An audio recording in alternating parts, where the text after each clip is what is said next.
ይሄን ግለሰብ እፎይ የሚባለውን በተገኘበት ይገደል። አሰላሙ አለይኩም ወራህመቱላሂ ወበረካቱሁ። አንዳንድ ጊዜ በእምነት ጉዳይ ስትናገሩ ከስሜት ነፃ ሆናችሁ መሆን አለበት። ስሜታዊ ሆናችሁ የምትናገሩ ንግግር አስፈላጊ ወዳልሆነ ቦታ ስለሚያስገባ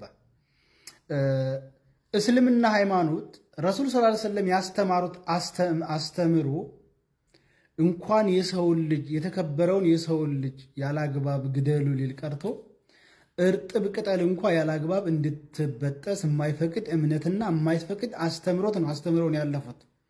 አንዳንድ ሰው በስሜት ሆነን ግደለው ፍለጠው ምናምን ስንል የእስልምናን አስተምሮ ወይንም የረሱን አስተምሮ ጠንቅቀው የማያውቁ ወገኖች አስፈላጊ ባልሆነ መንገድ ይረዱትና ምን ነው እስልምና ገዳይ ነው እንዴ ምናምን ብለው እንዲረዱ ያደርጋል። ስለዚህ ጥንቃቄ መደረግ አለበት። እዚህ ላይ ረሱል ሰለላሁ ዐለይሂ ወሰለም በጣም ይቅር ባይና አዛኝ ነበሩ።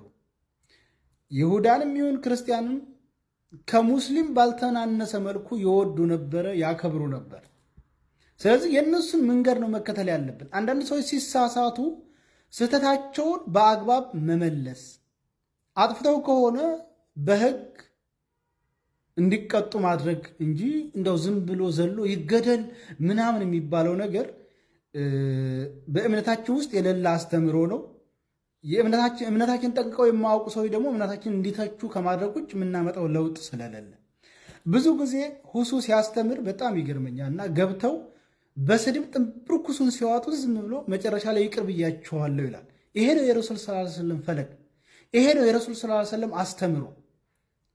በትዕግስት የተሞላ ይቅር ባይነት ያለው ረሱል ሰለም እኮ የጧይፍ ህዝቦች ምራቃቸውን ሲተፉባቸው በድንጋይ ሲያስወግሯቸው አላህ ሱብሓነሁ ወተዓላ እነዚህን ሰዎች በጋራ አጣብቄ ልጨርስልህ እንዴ ላጥፋልህ እንዴ ሲላቸው አይተዋቸው ነው አሉት። ስለዚህ ምን ያክል ትህትና ያላቸው ሰዎች እንደሆኑ አንዳንድ ሰዎች ባልሆነ ነገር ሲተቻቸው እኛ ከነሱ ክብር ላይ መከላከል ግዴታ አለብን። ስንከላከል ግን በአግባቡ መሆን አለበት።